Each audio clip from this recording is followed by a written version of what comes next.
오늘 말씀의 제목은 하나님과 다투지 맙시다. 그런 말씀의 제목입니다. 고린도후서 12장 9절의 말씀을 살펴보면 사도 바울이라고 하는 하나님의 종이 이런 고백을 하고 있습니다.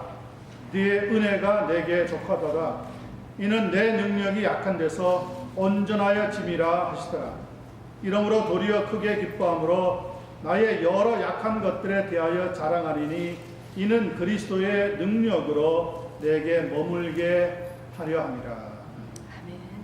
사도 바울은 무엇을 크게 기뻐한다고 말씀하고 있습니까? 자기의 여러 약한 것들, 즉 육체의 부족한 것들을 자랑하겠노라, 이렇게 고백하고 있습니다. 특별히 자기의 몸에 육체의 가시, 즉 질병이 있었는데 이 질병으로 인하여서 하나님께 더욱 감사한다고 고백하고 있습니다. 여러분, 우리 가운데 혹시 아픔을 가지고 있으면 그 아픔으로 인하여서 더 하나님께 가까이 나아갈 수 있는 은혜가 부어지게 되기를 간절히 축원합니다. 아멘. 우리가 하나님 앞에 쓰임 받느냐 아니하느냐, 이것이 우리의 삶의 기쁨이 되어야 되지, 다른 것 때문에 기뻐한다, 그렇다면 사실 신앙의 본질을 잃어버린 것과 같습니다. 전도서의 저자인 솔로몬 왕은 오늘 본문을 통하여서 능력이 많으신 분, 하나님과 다투는 삶이 없기를 소원하고 있습니다.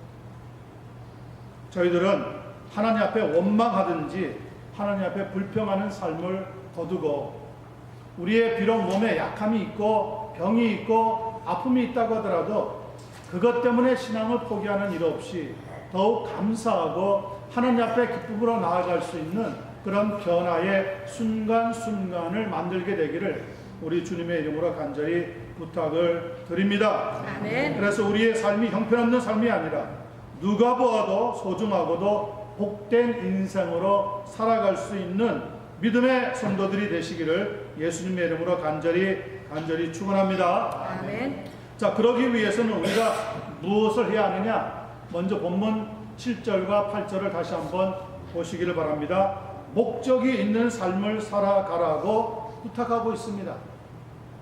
7절입니다. 사람의 수고는 다 자기의 입을 위함이나 그 식욕은 채울 수 없느니라. 지혜자가 우매자보다 나은 것이 무엇이냐? 살아있는 자들 앞에서 행할 줄을 아는 가난한 자에게는 무슨 유익이 있느냐? 솔로몬 왕은 이 세상에 어리석은 사람들을 언급합니다. 그 사람들이 어떤 사람입니까? 오직 먹기 위해서 수고하는 인생을 살아가는 사람. 여기서 그 식욕은 차지 않는다 말씀했는데, 이 식욕에 해당하는 히브리어는 네시페입니다. 네시페라고 하는 것은 영어로 soul 혹은 spirit에 해당하는 영어라고 하는 의미입니다. 이 영어는 왜 식욕으로 표현을 했느냐 하면은, 인간은 지정의로 구성되는 인격을 가진 존재인데 그 중에서도 식욕을 감성적인 면과 연결시켜 본다면, 식욕이 채워진다고 해서 사람의 영혼이 진정한 기쁨을 얻는 것이 아니라고 하는 의미를 강조하기 위해서 말씀하고 있습니다. 비록 식욕으로 채울 수 없지만, 우리의 심령을 배부르게 할 수 없지만, 부자라도 그렇게 할 수 없지만, 진짜 중요한 것은 마음에 평강이 있느냐 없느냐가 중요하다는 얘기죠. 아니, 아무리 많은 걸 가지고 있어도, 아무리 배가 부르다고 한들 마음에 평강이 없다면 그것이 어떻게 진정한 행복이 될 수가 있겠냐는 거예요. 그러나 비록 좀 가난하고 몸에 병이 있고 고통도 있고 아픔도 있지만, 그러나 그 심령에 평강이 있다면 앞으로 그의 삶은 더 하나님의 놀라운 축복으로 이끌리게 된다는 것을 우리는 알고 있습니다. 여러분들도 그런 믿음의 확신을 가지고 금년 한 해를 달려갈 수 있게 되기를 간절히 부탁을 드립니다. 아멘. 8절에 보니까 지혜자가 우매자보다 나은 것이 무엇이냐 말씀하고 있습니다.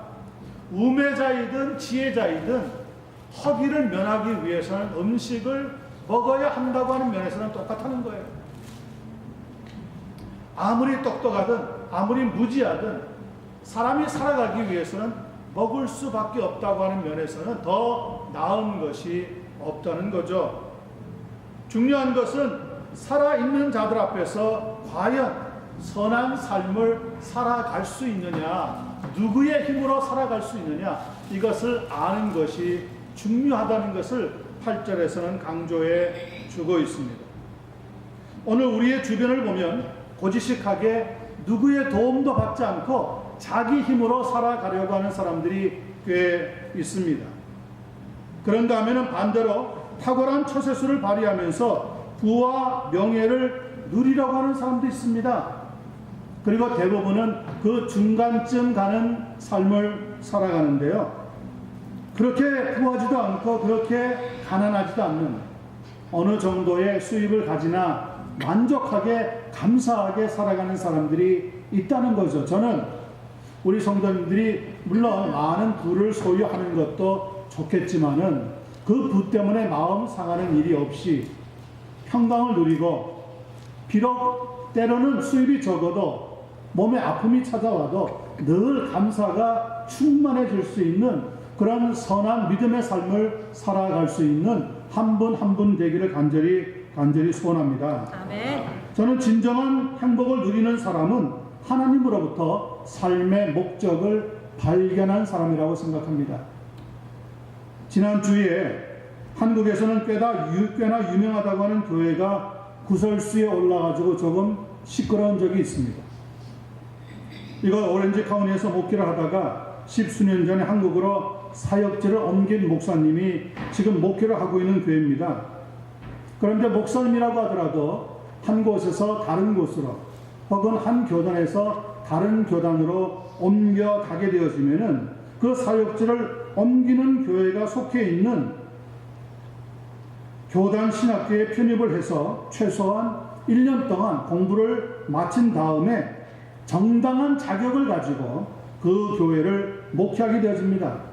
그리고 교단 신학교에 편입학해서 1년 정도 공부를 할 때 그 노예에 속해 있는 목사님의 2명 이상의 추천처를 요구합니다. 그런데 이번에 그 받았던 추천서가 잘못되었다는 것이 밝혀졌습니다. 그 목사님의 사실상의 소속과 신분이 허위였던 것이 밝혀지면서 신학교 쪽에서는 법규에 따라 편입하겠다는 사실을 취소하고 무효로 한다고 하는 통보를 그 교회 목사님에게 보내게 된 겁니다. 그러면 여러분과 저 같으면 그 신학교를 방문해서 담당자들과 상의를 하고 어떻게 했으면 좋겠는가 의견도 나눠보면서 해결했으면 좋겠는데, 그 다음번에 각 종교신문에다가 그만 이런 항의 광고를 실어버려서 시끄럽게 되어버린 거예요. 이렇게 항의 광고를 실었답니다. 우리 교회는 적어도 국내 3위 수준이라고 하는 것이 교계의 정설이다. 신학교 편입학에 있어서 목사의 소속과 신분을 좀 잘못 기록했다고 해서 그것을 문제 삼아 규모가 국내 3위에서 5위 사이에 들어가는 교회의 담임 목사님을 흔들어서 직위에서 끌어내리겠다고 하는 발상은 이해하기 어렵고, 우리는 뒤에 누군가가 있는 것이 아닌가 하고 지금 우리가 생각을 하고 있다고 항의 광고를 내버린 겁니다. 그러면서 상처 없는 거목은 없다고 주장을 하고 소송을 걸어버렸습니다. 그러자 각종 비판이 후폭풍으로 일어났는데요. 한 목사님이 정중하게 이런 글을 올려서 우리의 눈길을 끌고 있습니다. 소송이야 목사라도 할 수 있습니다. 그런데 뉴스에 돌아다니는 내용 하나가 영 거슬립니다. 누군가 짜고 국내 3위의 교회를 흔든다고. 국내 3위의 교회라는 말, 이것은 오만 거만한 마음이 없다면 못할 말이 아니겠습니까? 그 목사님에게 묻고 싶습니다. 그렇다면 국내 몇 위에 있는 교회를 흔들면 되겠습니까? 코미디도 세상에 이런 코미디가 없습니다. 그리고 너무 서글퍼서 우습지도 않습니다. 여러분 잘 생각해 보세요. 재벌 1, 2, 3위, 백화점 1, 2, 3위, 학교 1류, 2류, 이런 건 세상에서 얼마든지 책장할 수 있는 소재들이라고 생각합니다. 그러나 교회를 놓고, 하나님의 교회는 한국에 있든 미국에 있든 전 세계적 어디에 있든 여러분 교회를 놓고 1위, 2위, 3위 그렇게 순서를 정할 수 있을까요? 누구 마음대로? 국내 3위에쯤 있는 교회 목사니까 흔들면 안 된다. 이런 발상이 저는 어디에서 나왔는지 이해가 안 되는 거죠. 오렌지 카운티에 그러면 1위 되는 교회는 어떤 교회일까요? 가주주님의 교회? 저희 교회는 몇 위쯤 될까요? 1위요. 그리고 그런 교회에 있는 성도들은 몇 위쯤 속하는 성도일까요? 1위 교회 성도입니까? 아니, 어떻게 그런 발상을 하고 항의를, 광고를 내고 소송을 걸 수 있냐고요, 크리스천이. 그런데 여러분, 왜 이런 이야기들이 나오는지 이해가 되세요? 목회자라고 하더라도, 교회 다니고 있는 성도라고 하더라도 그 머릿속에 생각이, 사고가 영적으로 말씀 위에 든든하게 서서 구원의 은혜에 감격하고 감사하면서 나가는 게 아니라 여전히 추구하는 것은 세상적인 거라는 거예요. 그러니 그 가지고 있는 신앙이 어떻게 세상을 변화시킬 수 있겠습니까? 이거는 극단적인 한 비근한 예겠죠. 하지만 우리의 작은 삶 속에서, 우리의 가정에서, 우리의 일터에서 예수 믿는 사람들이 예수 믿는 사람답게 살거나 행동하지 않는다면 그것은 정말 서글픈 코미디에 불과할 수밖에 없습니다. 지혜자, 우매자 뭐가 다릅니까? 우리가 정말 정신을 똑바로 차리지 않으면 안 됩니다. 여러분, 돈을 얼마나 가지고 있느냐, 성도 수가 얼마나 많으냐, 그런 걸 가지고 교회 1위, 2위, 3위를 책정한다면 대부분의 교회들은 문 닫아버려야 됩니다. 우리가 교회를 섬기는 이유가 무엇입니까? 교회의 교인 수가 많든 적든 모든 성도들이 다 하나님의 사람들이고 예수님의 제자이기 때문에 어디에 있든지 우리는 하나님의 나라와 하나님의 의를 위해서 살아간다고 하는 명분이 있는 믿음의 삶을 사는 걸 아니겠어요? 아멘. 저는 저희 교회 성도님들이 그런 이야기를 입에 담지도 않겠지만 생각이 만약에 있다면 지워버리시고 다른 교회 부러워할 필요 없이 내가 섬기는 교회에서 믿음으로 최선을 다해서 달려가면 우리를 돕는 자는 누굽니까? 하나님이 분명히 우리를 도와주시게 될 줄로 믿습니다. 아멘. 그게 지혜죠, 그게. 아멘. 성도의 삶은 세상적인 방향과 목적이 같지 않습니다. 성경은 성공이 아니라 형통을 가리키고 있습니다. 어떻게 하면 그렇다면 성도가 형통한 삶을 살아갈 수 있을까요? 저는 성경 몇 군데를 같이 여러분과 잠깐 나눌 테니까 적을 수 있는 분들은 적으시기 바랍니다. 잠언서 28장 13절에 보니까 자기의 죄를 숨기는 자는 형통치 못하나 죄를 자복하고 버리는 자는 불쌍히 여김을 받으리라 말씀하고 있습니다. 하나님 앞에 우리의 죄를 회개할 때 하나님은 형통의 문을 열어주게 된다는 거예요. 성공이 아닙니다. 형통입니다. 하나님의 도우심을 얻게 된다는 거죠. 두 번째 시편 128편 2절입니다. 네가 네 손이 수고한 대로 먹을 것이라. 그러면 네가 복되고 형통하리라. 하나님 앞에 믿음을 가지고 신실하게 살고 진실되게 행동하라는 겁니다. 그러면 형통의 길이 열리게 되어지게 된다는 거죠. 세 번째, 신명기서 29장 9절입니다. 그런즉 너희는 이 언약의 말씀을 지켜 행하라. 그리하면 너희 하는 모든 일이 형통하리라. 여러분, 하나님의 말씀을 지키고 순종할 때 형통한 길의 역사가 우리 앞에 나타나게 된다는 거죠. 아멘. 네 번째, 역대하 26장 5절입니다. 여기는 우시야 왕에 대한 이야기가 나오는데요. 하나님의 묵시를 밝히 하는 스가랴에 사는 날 동안에 하나님을 구하였고, 우시야 왕 저가 여호와를 구할 동안에는 하나님이 형통케 하셨더라. 여러분, 신앙생활할 때 교회에서 좋은 목사님이 아니라 바른 목사님을 만나야 됩니다. 아멘. 좋은 목사님들은요, 성도님들 찾아가서 어떻게 해줄까요? 하고 비위 맞추는 목사님들이 좋은 목사님으로 알려져 있습니다. 그래서 여러분, 그게 어떻게 목회입니까? 목회자는 하나님을 옳게 하고 하나님을 섬기는 사람이지. 그러나 성도들 앞에서는 바르게, 믿음으로 어떻게 바르게 사는 것이 아름다운 삶인지를 가르쳐 줄 수 있는 성도가, 그런 목사님이 성도님들이 만날 때, 그래서 함께 기도할 때 하나님께서는 우리의 삶을 형통하게 이끌어 주시게 된다는 겁니다. 아멘.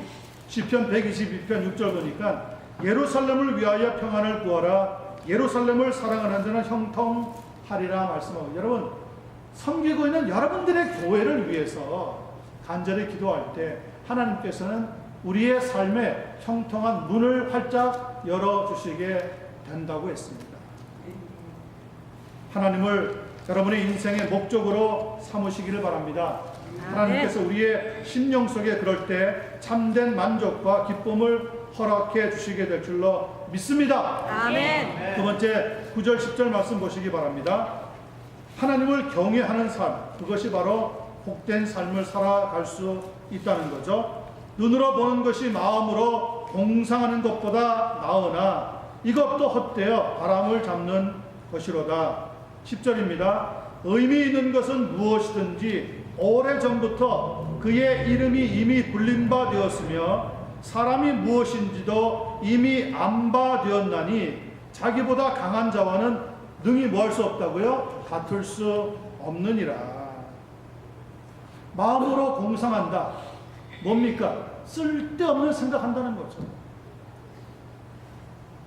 사람들이 헛된 생각을 많이 하면서 자기의 분수를 잊어버릴 때 성공이 아니라 실패의 길을 향해서 걸어갈 수밖에 없다는 거예요. 하나님은 그런 헛된 망상을 꿈꾸는 사람을 축복하시지 않는다는 거예요. 자기 자신을 항상 하나님 앞에 겸손하게 낮추어서 하나님의 도우심과 하나님의 은혜를 갈구할 때, 가난한 자에게 생수를 주신 하나님께서 그렇게 간구하는 성도들의 심령에 생수와 같은 시원한 기도의 응답에 축복을 더하여 주시게 된다는 겁니다. 금년 한 해 동안에 여러분의 삶에도 저의 삶에도 우리 모두의 삶에도 하나님께서 우리의 걸어가는 모든 길에 밝히 볼 수 있는 영적인 눈을 뜨게 해주시고 우리의 삶 속에 하나님만을 바라보면서 위로부터 능력으로 더딥히는 삶이 되어지기를 간절히 소원합니다. 아멘. 마태복음 24장 4절에 보면 예수님께서 제자들에게 이런 경고의 말씀을 주시고 있습니다. 너희가 사람의 미혹을 받지 않도록 주의하라. 지금 21세기 들어왔지만은 정말 모든 미혹의 영들이 역사하고 있는 시대를 살아가고 있습니다. 그러므로 우리가 살아가면서 사람이나 세상에 미혹을 받지 않으려면 특별히 이 눈으로 보는 것을 조심을 해야 합니다. 마태복음 6장 23절 24절은 이렇게 조언하고 있습니다. 눈은 몸의 등불이니 그러므로 네 눈이 성하면 온 몸이 밝을 것이요 눈이 나쁘면 온 몸이 어두울 것이니 그러므로 네게 있는 빛이 어두우면 그 어둠이 얼마나 더하겠느냐. 우리 김윤숙 권사님 백내장 수술 하셨습니다. 아마 잘 보이시죠? 아직 잘 안 보여요? 네, 조금 더 지나면 이제 정말 깨끗하게 잘 보일 거예요.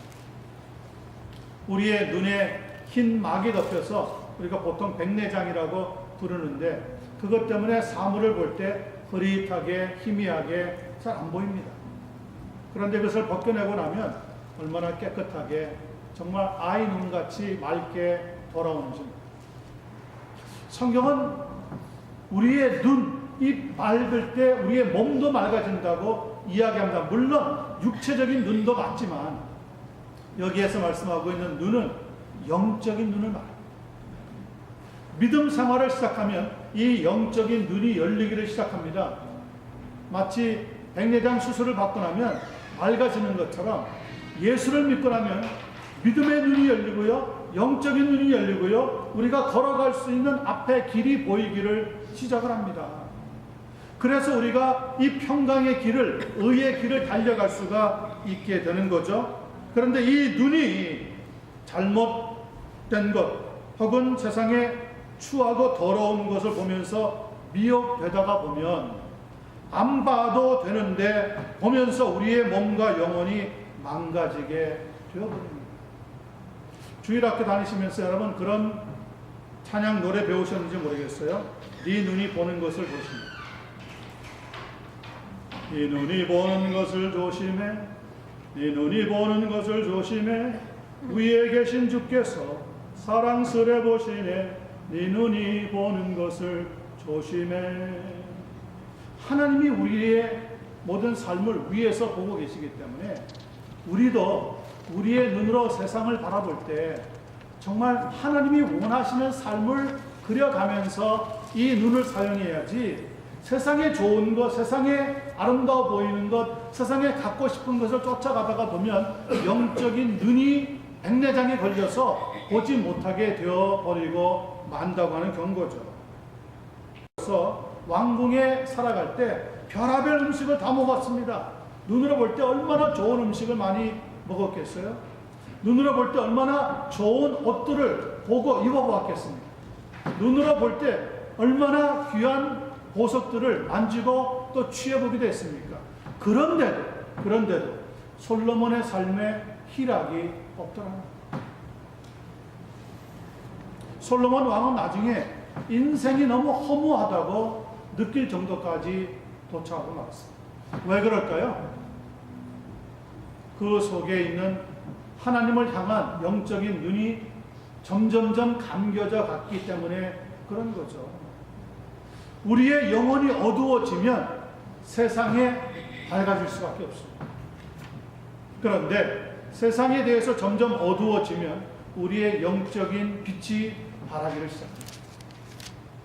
어느 두 개를 다 줄 수는 없습니다. 하나는 놓아야 합니다. 어린아이들처럼 양손에 과자를 가지고 더 좋은 거를 달라고 때를 쓸 수는 없다는 말이에요. 신앙생활 하면서 성숙해지면 내가 가지고 있는 것을 하나 둘 놓아야 합니다.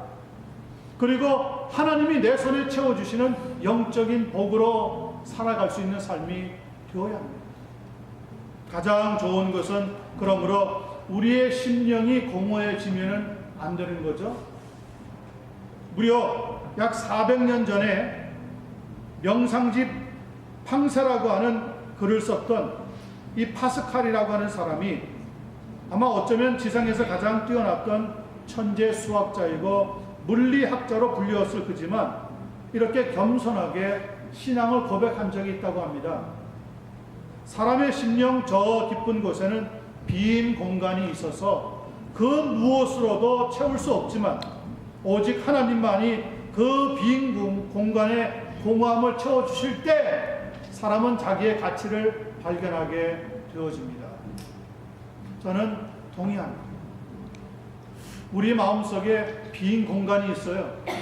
이 빈 공간을 채워보려고 사람들은 돈을 취해보기도 하고 사치해보기도 하고 세상에 좋은 것 막 가져보기도 하고 누려보려고 합니다. 여러분 근데 나중에 다 가지고 취하고 누려보아도 행복이 없단 말이에요. 진정한 행복이 없단 말이에요. 만약에 그런 것으로 행복의 가치를 가질 수 있다면 세계 부자들은, 세계 재벌들은 항상 행복하게 살아야 될 거 아니에요. 근데 그들의 삶을 보세요. 행복하게 사는 사람이 거의 없습니다.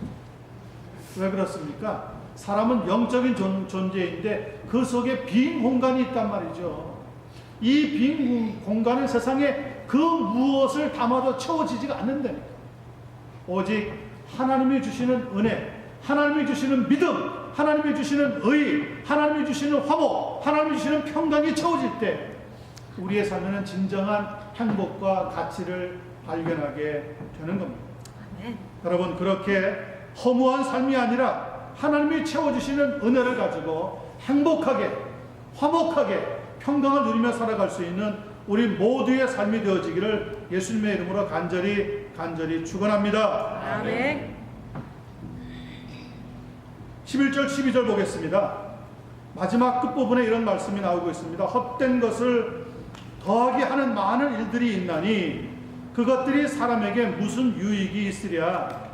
헛된 생명의 모든 날을 그림자같이 보내는 일평생에 사람에게 무엇이 낙인지를 누가 알며 그 후에 해 아래에서 무슨 일이 있을 것을 누가 능히 그에게 구하리요. 사람은 알려줄 사람이 없습니다. 우리 인생의 걸음을 정하시고 이 인생의 걸음을 걸어가게 하시는 완벽한 창조자, 인생의 설계자이신 하나님만이 우리의 삶을 알려주실 수가 있다고 하는 말이죠. 그런데 사람은 참 미련하게도 하나님과 다투는 삶을 살아가는 분들이 많이 있습니다. 제가 이번 학기에 이 현대라고 하는 단어와 관계되어 있는 과목들을 신학교에서 가르치게 됩니다.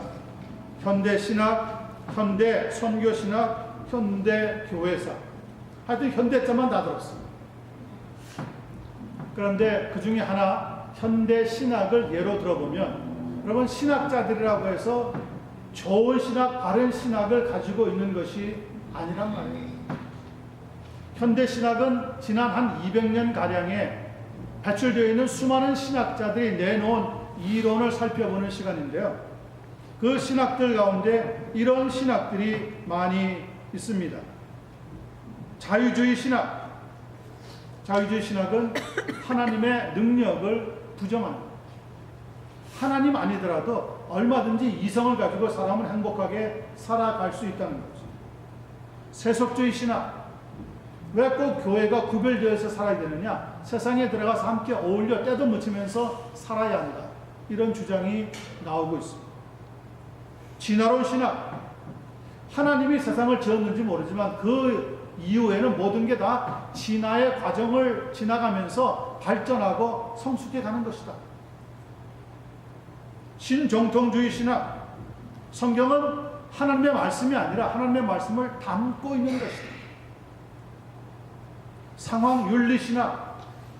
말씀이 절대가 아니라 어떤 상황을 만날 때마다 우리의 사고와 우리의 대처하는 방법은 달라야 된다. 종교다원주의 신학. 예수님만이 구원의 길이 아니라 세상의 모든 종교는 잘 믿으면 그 끝에 하나님을 만날 수 있다. 전부 모든 신학들이요, 나름대로 일리는 있지만 무엇을 주장하고 있느냐면 하나님의 전능하심을 부정합니다. 예수 그리스도의 구원의 유일성을 부인합니다. 성령님의 살아계신 그 역사를 받아들이지 않습니다. 인간이 이 세상의 주인이라는 거예요. 결국 모든 신학의 내용을 한마디로 정리해 보면 오늘 마지막 본문에서 나오고 있는 것처럼 하나님과 다투는, 능력이 많으신 하나님과 다투고 있는 피조물인 인간의 초라한 모습들이 나타나고 있습니다. 여러분, 사람이 제 아무리 머리가 똑똑해도 하나님의 능력을 당해낼 수가 있겠습니까? 그런데도 사람들은 어리석게 지금도 각종 신학을 만들어내면서 그 중에 사신신학이라는 게 있는데요. 그것은 뭐냐? 하나님이 이전에 세상을 창조했는지 모르지만 그 다음에 나이 많아서 늙어 죽었다는 거예요. 더 이상 하나님이 없다는 거예요, 이제는. 그리고 하나님의 대리자이신 사람들이 이 세상을 통치하고 살아야 된다는 거죠. 글쎄, 무엇라고 대답을 해야 될지 모르겠습니다.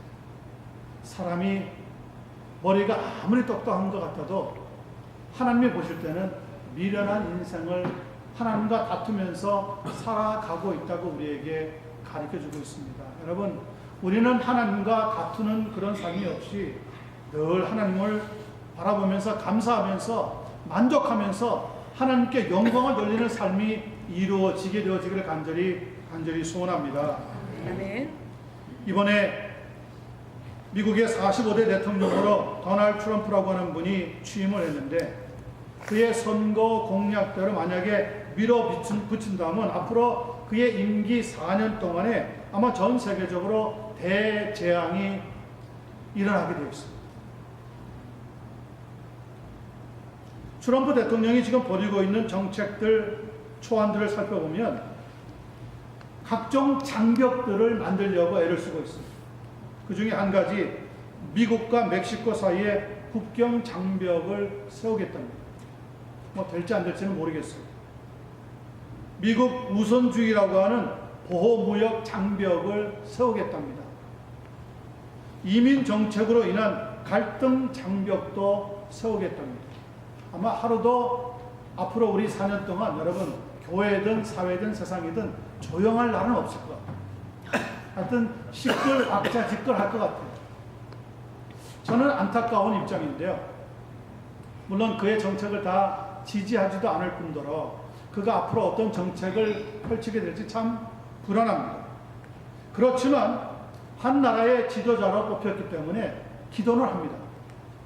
기도하면서 트럼프 대통령이 교만하지 않고 겸손하게 하나님의 얼굴을 구하고 십자가의 복음의 능력을 체험해서 일국의 지도자가 아니라 세계적인 지도자로 거듭났으면 좋겠습니다. 아멘. 여러분, 이것은 한 개인에 대한 저의 바람이며 생각일까요? 아니요. 우리 모든 교회가, 목회자들이, 성도들이 하나님의 얼굴을 구할 수 있는, 그리고 겸손한 자리에서 섬길 줄 아는 종의 자세를 가지고 살아갈 때 여러분 세상을 변화시킬 수 있는 능력을 하나님이 부어주시는 것이지, 제 아무리 사람이 똑똑해도, 제 아무리 사람이 돈을 많이 가지고 있어도, 제 아무리 사람이 능력이 많아도 하나님의 통치를 거스릴 수는 없다는 겁니다. 아멘. 저는 오늘 본문 마지막에 죽어있는 말씀이 너무너무 감사합니다. 마지막 12절 한 번 더 보겠습니다. 헛된 생명의 모든 날을 그림자같이 보내는 일평생에, 우리의 일평생이 뭐 80, 90, 100살이 되어도 일평생을 살펴보면 지나가는 그림자 같아요. 어제 같아요. 바람 같아요. 빛같이 날아가요. 그런데 그 가운데 누가 더 나은지 모질한지 도토리 키재기식의 삶을 살아가면 행복할 수가 있겠습니까? 결코 행복할 수가 없습니다. 남의 눈에 눈물이 나게 만들면 우리 눈에는 피눈물이 생길 수밖에 없어요. 예수님의 복음은 그렇게 말씀하고 있지 않습니다. 에베소서 2장 13절 14절을 읽어보면 예수님께서는 이 세상에 오신 중요한 목적 가운데 하나가 뭡니까? 사람들이 만들고 세워놓은 장벽을 허물기 위해서 오셨다는 거예요. 유대인과 헬라인의 장벽을 허무셨다는 겁니다. 십자가의 능력으로. 그것이 우리 주님이 가르쳐 주시는 평강의 복음이죠. 십자가의 복음에 왜 능력이 있습니까?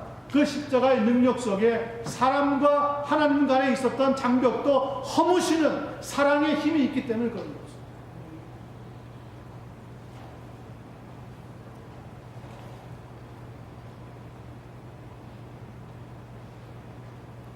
오직 우리 주님 예수님만이 여러분과 저의 인생의 참된 주인이 될 수 있게 되기를 바랍니다. 아멘. 예수님은 항상 옳고 내가 틀렸다고 하는 믿음을 가지고 교회 생활을 잘 감당할 수 있는 우리 모두가 되어지기를 간절히 소원합니다.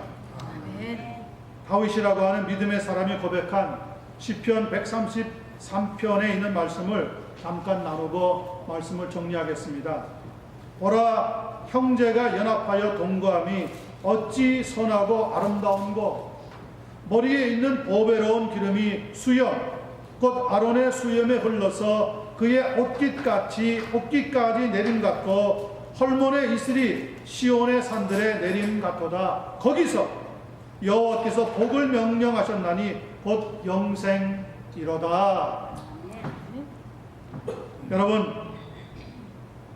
여러분의 삶을 살아가시면서 우리 주님과 동거하는 삶이 일어나게 되기를 바랍니다. 아멘. 성령 충만한 삶을 살아가게 되기를 바랍니다. 아멘.